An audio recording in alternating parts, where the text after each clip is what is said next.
Atos 20, de 7 a 12. Se você quiser ler aqui com a gente no telão. E no primeiro dia da semana, ajuntando-se os discípulos para partir o pão, Paulo, que havia de partir no dia seguinte, falava com eles e prolongou a prática até a meia-noite. E havia muitas luzes no cenáculo onde estavam juntos. E estando um certo jovem, por nome Eutico, assentado numa janela, caiu do terceiro andar, tomado de um sono profundo que lhe sobreveio durante o extenso discurso de Paulo, e foi levantado morto. Paulo, porém, descendo, inclinou-se sobre ele e abraçando-o, disse: não vos perturbeis, que a sua alma nele está. E subindo e partindo o pão e comendo, ainda lhes falou largamente até a alvorada. E assim partiu, e levaram vivo o jovem, e ficaram não pouco consolados. Eu gostaria de falar nessa noite sobre o tema a linha divisória entre a vida e a morte. Esse é o tema da ministração de hoje. E essa ministração, ela se baseia numa história verídica, numa história real, está na Bíblia, que aconteceu numa determinada cidade, na cidade de Troade, quando o apóstolo Paulo, estando ali de passagem, tendo de passar por ali para ministrar aquele povo e depois seguir viagem, ele tinha a responsabilidade de transmitir uma mensagem àquele grupo, porque no dia seguinte ele partiria de viagem. E por conta do valor da mensagem que ele tinha que passar, e da urgência e do conteúdo que ele tinha que passar, ele estendeu a sua ministração até a meia-noite, e por ter estendido a sua ministração, havia um jovem que estava naquele recinto, que estava no cenáculo, ouvindo a palavra, mas acometido de um profundo sono. A Bíblia diz que ele adormeceu profundamente, e estando na janela, Paulo tendo estendido a pregação até meia-noite, ele adormeceu e ele caiu do terceiro andar onde eles estavam, e ele foi levantado morto. O apóstolo Paulo, vendo aquela situação, correu, desceu, o abraçou. Ele estava morto, o jovem, mas quando Paulo o abraça e o envolve, a unção do Espírito Santo de Deus na vida dele, a palavra de cura e de vida e de ressurreição, levantou aquele jovem, e ele voltou a viver e foi devolvido à família. No entanto, o apóstolo Paulo, apesar daquele incidente, ele ainda sobe de novo, parte o pão com as pessoas, e ainda se estende até o amanhecer, até a alvorada. Ele não somente pregou até meia-noite, mas ele estendeu o seu discurso até logo pela manhã, quando o sol já estava saindo, ele ainda estava ministrando àquele povo, e na sequência ele parte e ele vai para os outros lugares que ele tinha como compromisso.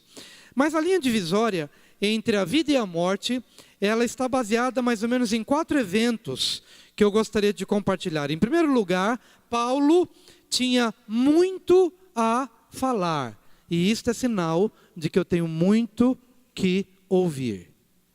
Eu quero que você diga isso para o seu vizinho: se Paulo tinha muito que falar, eu tenho muito que ouvir.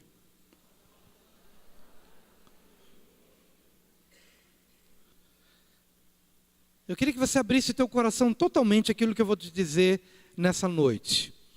Porque quando a gente olha para essa situação e fica vendo Paulo ali, e ele fala, e vai até a meia-noite, um menino morre, ressuscita, vamos liberar o povo para casa, vamos descansar.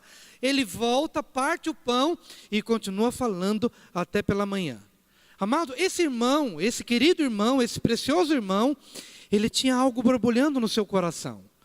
E eu quero que você discirna isso, quero que você compreenda isso. Porque esse homem que tem uma mensagem urgente, é um homem que numa determinada ocasião, ele foi arrebatado até os céus. Ele viu coisas lá que nós não vimos.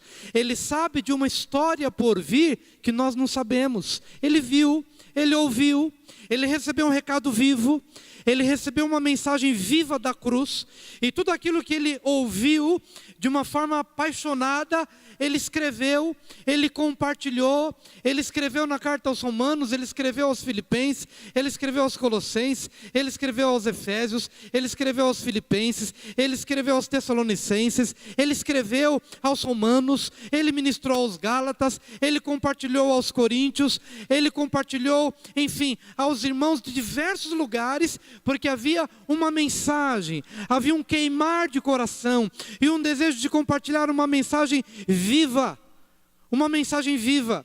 E se ele tinha muito que falar, hoje, sem dúvida alguma, eu preciso compreender que eu tenho muito que ouvir, eu tenho muito que ler, eu tenho muito a que me expor. E talvez não haja em nós uma consciência clara de que nós temos muito que ouvir.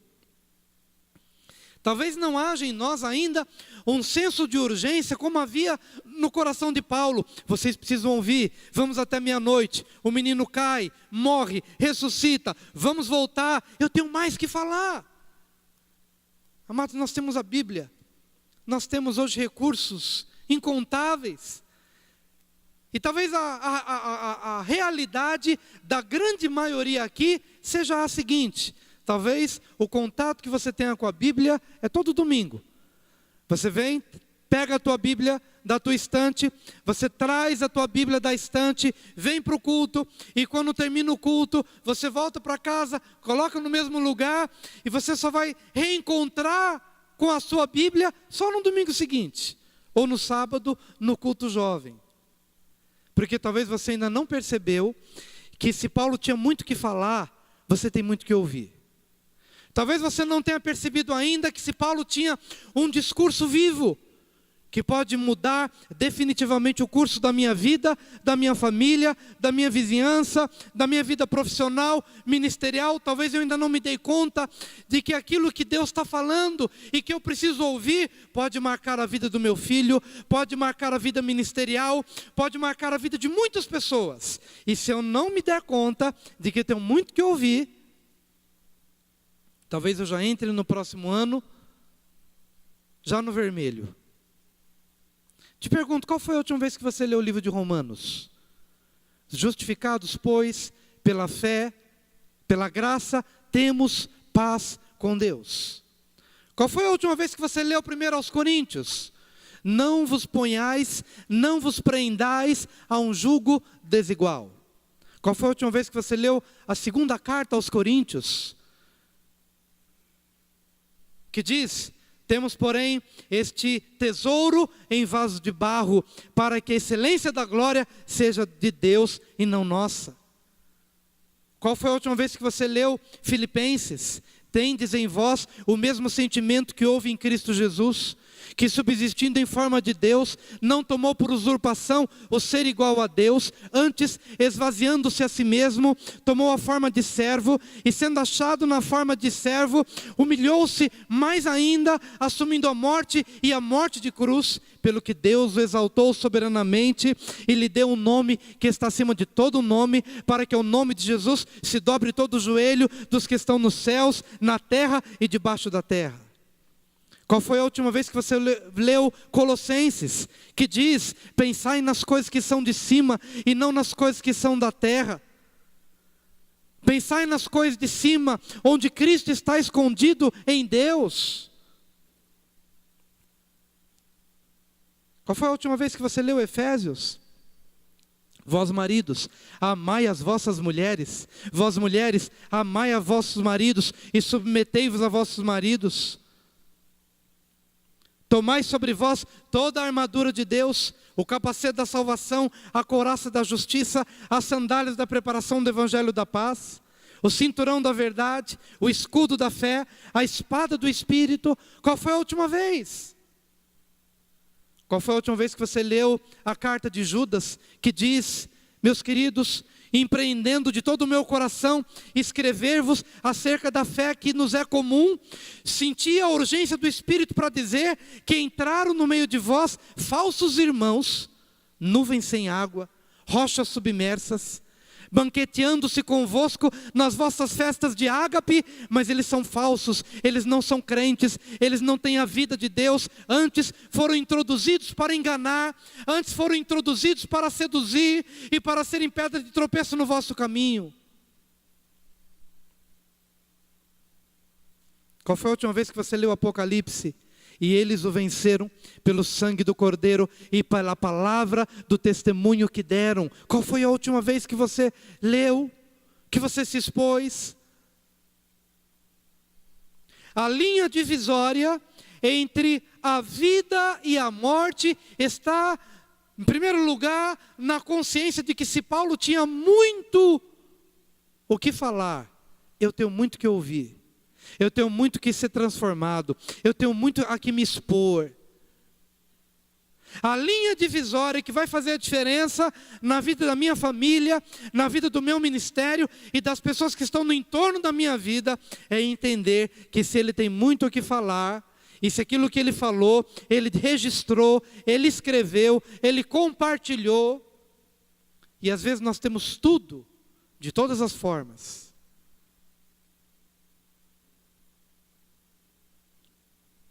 E damos tão pouco valor. E a minha maior tristeza nesse momento não é o que nós fizemos até aqui. Minha maior tristeza é saber que, mesmo diante de tudo isso, alguns continuarão do mesmo jeito. E talvez no final do ano que vem a gente se reencontre aqui com essa mesma mensagem. E talvez você olhe para trás e olhe para o ano de 2014 e a sua relação com aquilo que Paulo muito tinha a dizer e nada mudou. Nada mudou. Não houve mudança. E se não houver mudança na tua relação com este livro, não haverá mudança no curso da sua vida. Eu quero dizer que esses versículos que eu acabei citando aqui, eles tiveram um impacto na minha vida, tiveram um impacto nas minhas escolhas, tiveram um impacto na minha forma de dirigir a minha vida e dirigir o meu coração. E é como se cada uma destas pérolas eu tivesse guardado num tesouro do coração e pedido ao Senhor: Senhor, ajuda-me a não me esquecer disso. E mesmo com tudo isso, às vezes a gente ainda está longe de ser aquilo que Deus quer que a gente seja.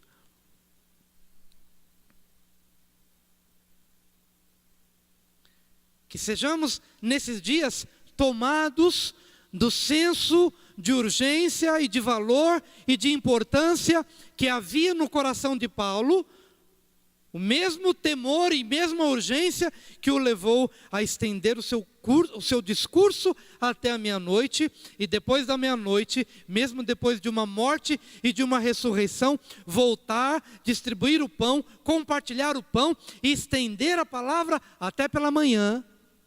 Porque eu preciso ir embora, mas vocês precisam ficar com uma palavra transformadora, renovadora, regeneradora, poderosa, que há de mudar o curso da vossa vida presente e há de mudar o curso da vossa vida vindoura, da vossa vida futura, quando vocês já não estiverem mais aqui.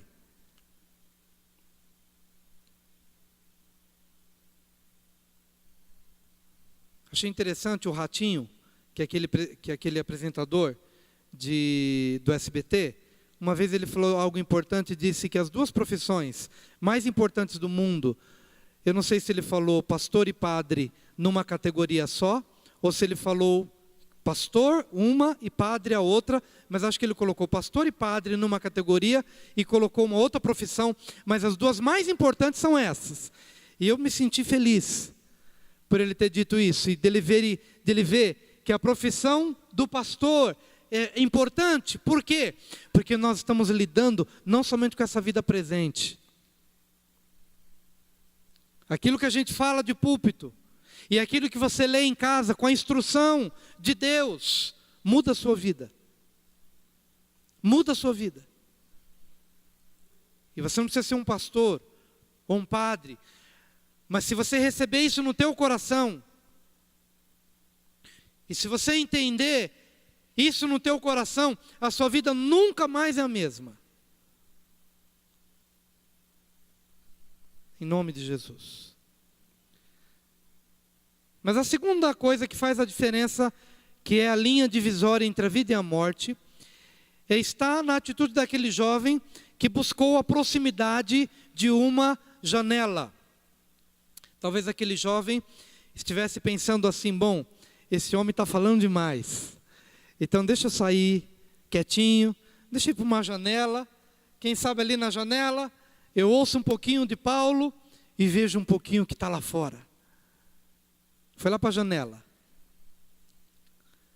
Quem sabe ele tenha pensado assim: bom, eu vou tornar esse momento menos maçante, porque ele fala, eu não entendo muita coisa que ele fala, então quem sabe eu necessite dar uma variada, dar uma mesclada no ambiente. Eu vou ficar no recinto, mas de certa forma com uma janela voltada para fora. Quem sabe eu não tenha um momento mais agradável, ouvindo o que Paulo diz e vendo o que está do lado de fora. Eu quero hoje que você compreenda que todos nós temos uma janela apontada para fora. Diga para o seu vizinho: todos nós temos uma janela apontada para fora.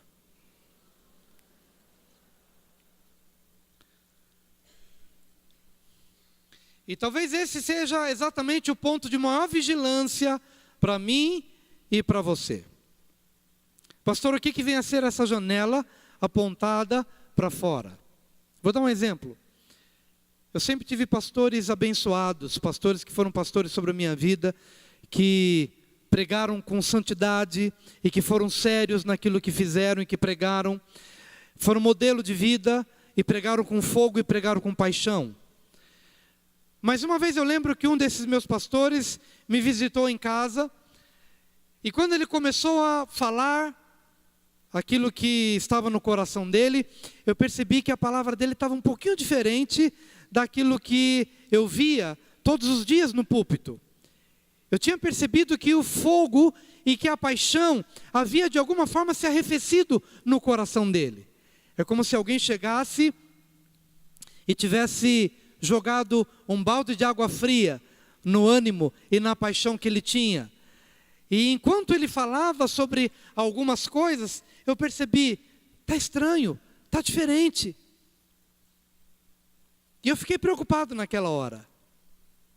E depois eu vim a descobrir que naquele período da vida dele, ele estava um pouco frustrado no ministério, e ele estava estudando alguns livros de filosofia, e aqueles livros de filosofia tinham tirado a cabeça dele do céu, e ele estava mais material, ele estava mais terreno, ele estava mais racional, muito mais matéria, muito mais circunstancial do que espiritual e de fé e de alguém que pudesse compartilhar alguma coisa que nos levava para Deus. Naquele período, até que Deus o sacudiu, até que ele teve de novo uma experiência forte com Deus, que o levou ao choro, que o levou ao quebrantamento e a um retorno para Deus, e então Deus restituiu.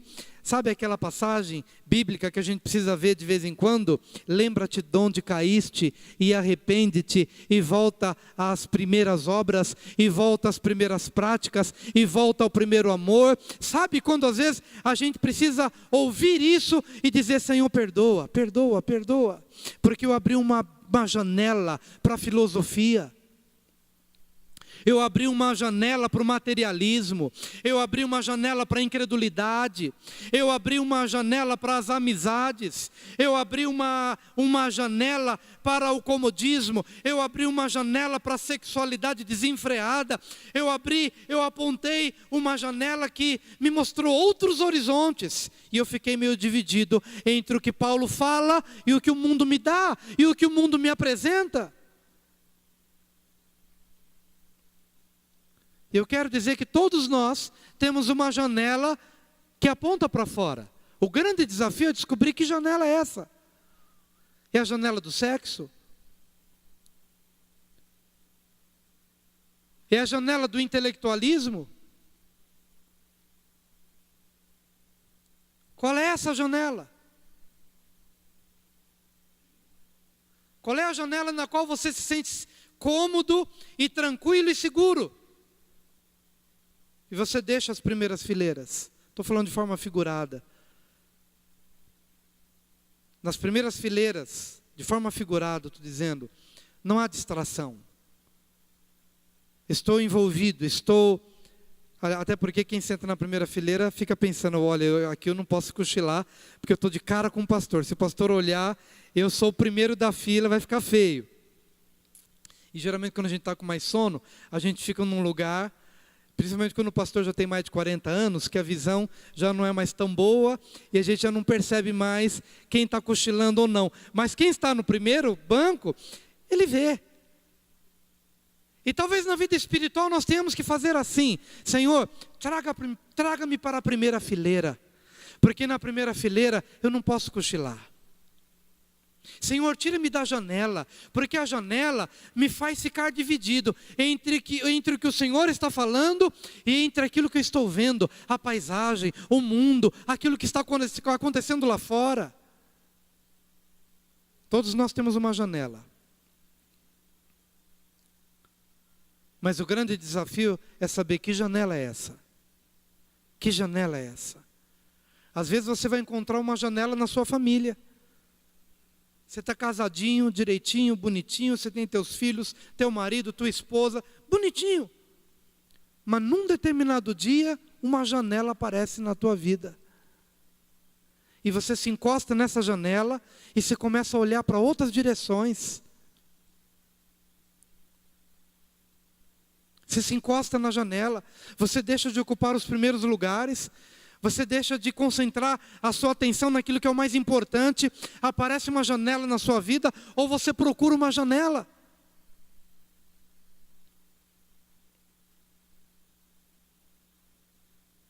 E essas coisas vão acontecendo na nossa vida de uma forma tão sutil, e quando a gente menos percebe, a gente já está lá.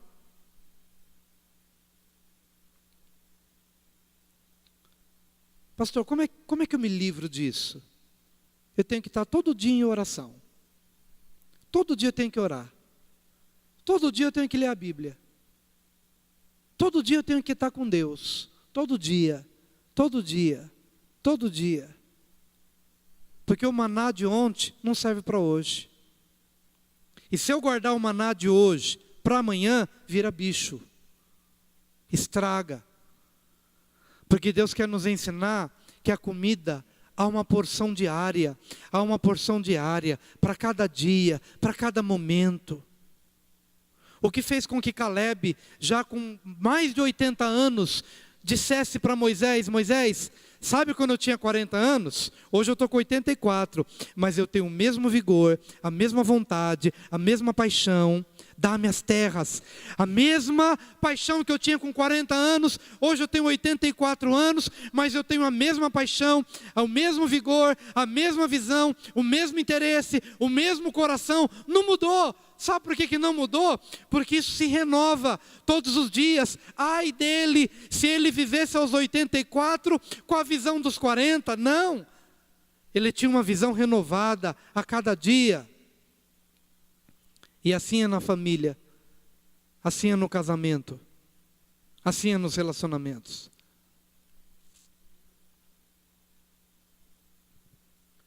A linha divisória entre a vida e a morte, em primeiro lugar, tem a ver com o fato de que se Paulo tinha muito a falar, eu tenho muito que ouvir. A linha divisória entre a vida e a morte, em segundo lugar, nos diz que todos nós temos uma janela. Naquele momento, na vida do meu pastor, a janela eram os livros de filosofia que talvez servissem para ele como uma resposta que ele não estava conseguindo encontrar no ministério. E ele se refugiou em algum lugar. Para outros, é a janela do sexo. Ou alguma outra janela.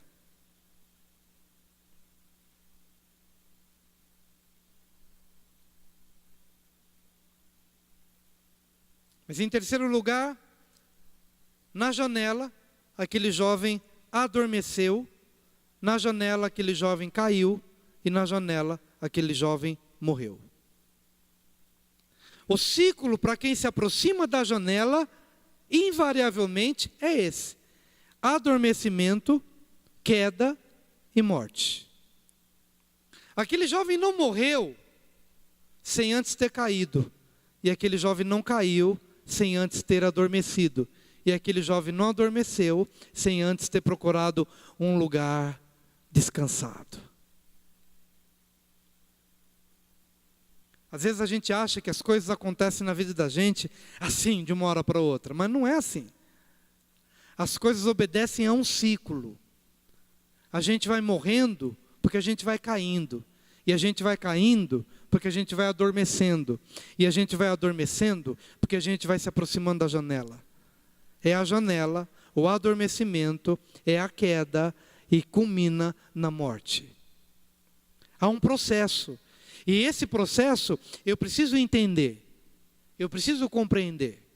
E talvez o apóstolo Paulo tenha se espelhado até mesmo nessa experiência, embora aquilo que ele diz também é uma referência do Antigo Testamento, quando ele diz lá em Efésios capítulo 5, versículo 14, desperta tu que dormes, e Cristo te esclarecerá. Levanta-te dentre os mortos. É isso que ele diz. Desperta tu que dormes, e levanta-te dentre os mortos, e Cristo te esclarecerá. Talvez ele estivesse pensando assim, interessante, eu estava num cenáculo cheio de luz.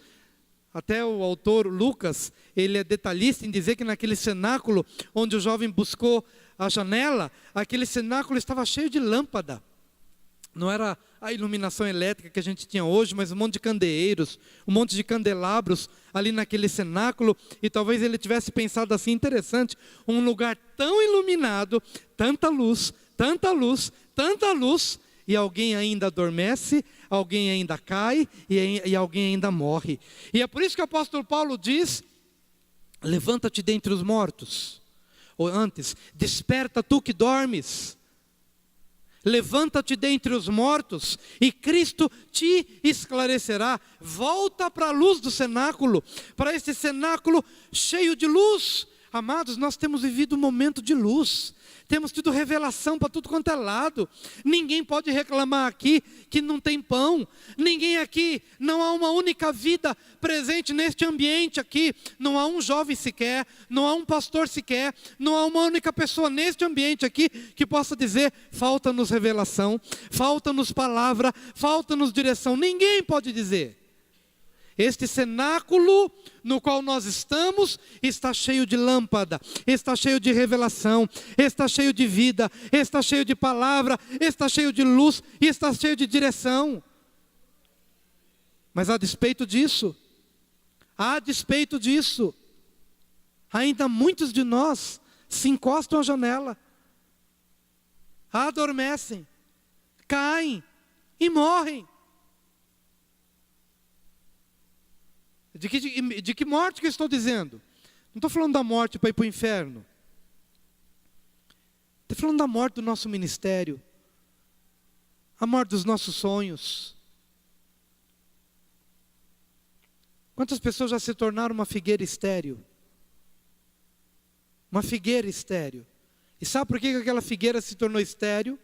Porque Jesus, passando por ela, sentiu fome, e ele se aproximou da figueira na expectativa de encontrar nela algum fruto, e ele se aproximou daquela figueira, e não encontrando fruto na figueira, ele disse, nunca mais alguém coma fruto de ti. E aquela figueira, ele estava de alguma forma simbolizando a própria nação de Israel, tantas pessoas passando por Israel, mas passando por ali vazias, porque não havia um sacerdote que pudesse ser uma figueira frutífera, não havia um escriba que pudesse ser uma figueira frutífera. As pessoas passavam com fome, querendo comer fruto, o fruto de uma vida com Deus, de alguém que levasse as pessoas para Deus, e não encontrava fruto na figueira Israel. E eu pergunto a você, o teu colega de escola, que já está começando a entrar numa vida sem retorno, o vício da bebida. Ele é teu colega. E você sabe que ele está bebendo mais do que devia. Ele está começando a entrar por um caminho sem volta. O caminho da bebida. O caminho das drogas. Mas ele é teu colega. Você é a figueira que está lá. Eu pergunto, ele tem encontrado algum fruto em você? Jesus, ao passar por aquela figueira, sentindo fome, quis escolher um fruto, não encontrou, e disse: nunca mais ninguém coma fruto de ti. No dia seguinte os discípulos passaram, e aquela figueira havia se secado, desde as raízes. Desde as raízes. Uma árvore seca. Uma árvore seca. Eu te pergunto, as pessoas que passam por você, colhem algum fruto de esperança? Colhem algum fruto de oração? Colhem algum fruto de testemunho na sua vida?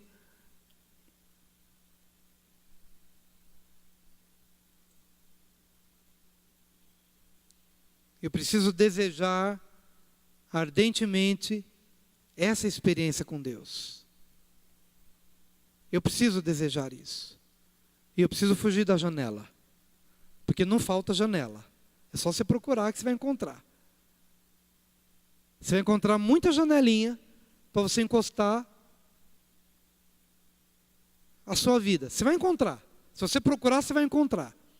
Mas a tua oração hoje tem que ser a seguinte: Senhor, livra-me das janelas. Eu quero estar na primeira fileira, atento. Eu quero ouvir. E eu quero que o meu coração entre nesse novo ano com uma disposição integral de ser teu. Eu quero que meus olhos olhem para ti. Eu quero que meus ouvidos ouçam o que o Senhor está dizendo. Porque também em Apocalipse está escrito: quem tem ouvidos, ouça o que o Espírito diz às igrejas. Quem tem ouvidos? Quem tem ouvidos? Quem tem ouvidos? E ao que vencer, eu farei com que ele coma do fruto da árvore da vida. Ao que vencer, ele vai conhecer o seu nome escrito numa pedrinha branca. Ao que vencer. Ao que vencer. Está escrito. Paulo tinha muito que falar. E tudo que ele falou, está escrito. Está escrito. Ele não foi o autor de Apocalipse. João é o autor de Apocalipse, mas eu estou falando da Bíblia como um todo. Mas o ciclo, para aqueles que se encostam na janela, é adormecimento, é queda e é morte. E esse adormecimento, o sintoma do adormecimento é uma leve... Você é o médico que vai te dizer agora qual que é o sintoma da doença que talvez você tenha, ou que eu tenha, ou que alguém tenha. Qual que é o diagnóstico? Começa com uma leve apatia. Esse adormecimento começa com uma leve indiferença. Esse adormecimento começa com uma leve impressão de que aquilo que Deus está falando é comigo, mas eu não faço muita questão de ouvir. Esse é o sintoma. E então eu começo a adormecer. E meus olhos começam a ficar pesados, como dos discípulos lá no Getsêmani, a despeito de Jesus haver dito: fiquem comigo e vigiai comigo, porque a minha alma está profundamente triste até a morte. Fiquem comigo, vigiem comigo. Mas os olhos dos discípulos estavam profundamente pesados. E é isso que a gente sente no reino espiritual. Quanto mais a gente precisa orar, mais a gente sente o cansaço. Quanto mais a gente precisa orar, mais acontece alguma coisa. É um programa, é uma música, é um telefonema, é um e-mail, é um Facebook. Quanto mais a gente precisa orar, mais rapidamente vai acontecer alguma coisa primeiro na tua vida. E seus olhos ficam pesados. Parece que até o lugar em que você está, e ir até a estante pegar a Bíblia para ler, parece que você está com chumbo nos teus pés. Pés pesados, olhos pesados, mão pesada. Parece que entre a tua cama e o chão, para você se ajoelhar, parece que você está a milhas de distância.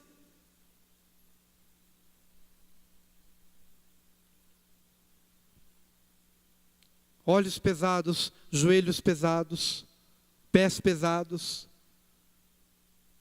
adormecimento, queda e morte. Esse é o ciclo. Esse é o ciclo. Se você não se preocupar com a sua morte, preocupe-se com a morte do outro, porque o outro morre quando eu morro. Aquele que havia de ser despertado por mim, quando eu adormeço, quando eu caio e quando eu morro, o outro deixa de ouvir, pelo menos de mim, uma mensagem de ânimo, de esperança. E é nessa hora que eu digo para mim mesmo, eu quero que você diga para si mesmo: nós não temos o direito de esmorecer. Nós não temos o direito de esmorecer. Nossa vida é curta. Eu só tenho essa vida para servir a Deus. Eu só tenho essa vida para pregar. Eu só tenho essa vida para ensinar. Eu só tenho essa vida para curar. Eu só tenho essa vida para estimular as pessoas. Eu só tenho só essa vida. Eu só tenho essa vida, só essa. Não tenho outra vida para poder fazer o que Deus mandou fazer. Eu não tenho outra vida a não ser essa, para marcar vidas, para estimular pessoas, para mudar o curso da vida das pessoas. Eu só tenho essa vida e não outra. Só tenho essa. Então eu preciso viver de tal maneira que quando eu percebo que uma janela se despontou no meu caminho, Senhor, livra-me de olhar para uma outra direção. Porque eu já sei qual que é o ciclo: adormecimento, queda e morte. Mas há um ciclo de vida, porque estou falando da linha divisória entre a vida e a morte. A linha da morte é a linha da janela, é para aqueles que ficam do lado da janela. Mas o ciclo da vida acontece a partir do que Paulo fez. Olha só que interessante, que se por um lado o ciclo para aquele que se aproxima da janela é adormecimento, queda e morte, para aquele que está do lado da vida é: Paulo desceu, Paulo o abraçou e Paulo o ressuscitou. Quem está do lado da vida? Quem está do lado da vida? Aleluia. Então quem está do lado da vida, ele vai fazer o seguinte: ele vai descer, ele vai abraçar e ele vai ressuscitar. Dê um glória a Deus. Diga: o ciclo da vida é descer, abraçar e ressuscitar. Diga isso para o seu vizinho: o ciclo da vida é descer, é abraçar e é ressuscitar.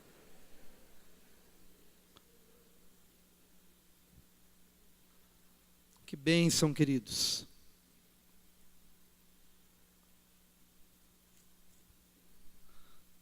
Eu estava escrevendo essa semana as ministrações do nosso próximo ciclo da escola de formação, e nós já estudamos aqui 6 aulas sobre evangelizar, depois estudamos 6 aulas sobre chamar, e agora vamos estudar a partir de fevereiro 6 aulas sobre cura e libertação.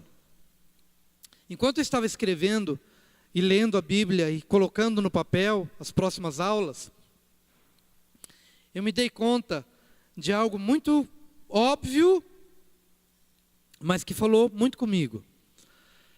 Porque quando você evangeliza, você precisa do poder de Deus. Quando você chama discípulos para caminharem com você, você precisa do poder de Deus. Porém, para você entrar nessa dimensão da cura e de libertação, não há escapatória. Ou você tem o poder de Deus, que é resultado de uma intimidade com Deus, que é resultado de um derramar de um azeite sobre a tua vida, ou seu ministério será totalmente fracassado. Porque alguns podem até dizer: bom, eu vou evangelizar, porque afinal de contas eu aprendi como fazer o diagrama João 3,16, então eu aprendi com o meu intelecto, então eu vou evangelizar com a cabeça. De repente eu posso até chamar alguém para me acompanhar, eu sou uma pessoa interessante, quem sabe alguém queira me acompanhar porque acha alguma coisa legal em mim e vai me acompanhar. Mas curar alguém e libertar alguém do poder demoníaco, não tem poder de persuasão, não tem racionalismo, não tem nada meu e nada teu que possa fazer isso se não for o poder de Deus. E quando eu vejo um apóstolo Paulo que desce, que abraça e que ressuscita, é isso que eu quero para a minha vida. Põe a mão no teu coração, diga, é isso que eu quero para a minha vida. É isso que vai me levar para as vigílias da vida. É isso que vai me levar a acordar pela manhã. É isso que vai me levar a me despertar todos os dias. É isso que vai me levar a olhar, Senhor, eu quero ser como Tu eras e como Tu és. Porque talvez até agora eu ainda tenha feito alguma coisa na base da minha razão, na base daquilo que eu conheci com a minha cabeça, mas agora eu quero entrar numa dimensão onde ou eu tenho do Teu Espírito, ou eu não tenho nada.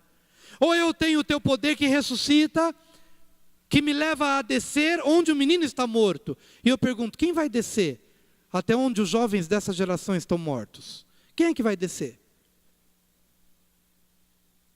Quem é que vai descer de nós aqui? Quem é que vai descer como Paulo desceu? E quem é que vai pegar esse jovem que amou a janela e por isso adormeceu, caiu e morreu? Mas quem é que vai descer e quem é que vai abraçá-lo? E vai envolvê-lo com espírito de vida? Quem é que vai fazer isso? Esse alguém precisa ser eu. Esse alguém precisa ser você. Quem é que vai descer? Quem é que vai abraçar os casais que estão totalmente perdidos, sem rumo, sem esperança? Quem é que vai descer? Quem é que vai abraçar? E quem é que vai ressuscitar? Quem é que vai ressuscitar? Está escrito. Está escrito. Está na Bíblia. Paulo tinha muito o que falar? Estava falando disso. Aprove ao Senhor dar aos irmãos de Troade uma experiência prática. Porque uma coisa é você falar de púlpito, outra coisa é você provar aquilo que você está falando, descendo, abraçando e ressuscitando, e voltando e dizendo, está vendo? É assim que se faz. Eu quero isso para a minha vida. Eu gostaria muito que você desejasse isso para a sua vida também. E se você desejar isso, você não vai ficar frustrado diante dessa geração. Porque você vai buscar a Deus todos os dias e você vai dizer, Senhor, eu quero desse poder na minha vida. Eu não sei como esse poder vai se manifestar, mas eu quero esse poder na minha vida. Eu quero buscar a Tua face. Quebra as correntes da preguiça na minha vida. Quebra as correntes do comodismo, da apatia, da indiferença. Quebra as correntes. Manifesta esse poder na minha vida. Esse poder de ressurreição, que primeiro ressuscita os meus sonhos, ressuscita a minha paixão, a minha devoção primeira, para que eu possa depois descer, abraçar e ressuscitar a uma geração que tem adormecido, que tem caído e que tem morrido. Que eu possa ser esse instrumento Teu para descer, para abraçar e para ressuscitar no poder do Teu Espírito. No poder do Teu Espírito. No poder do Teu Espírito.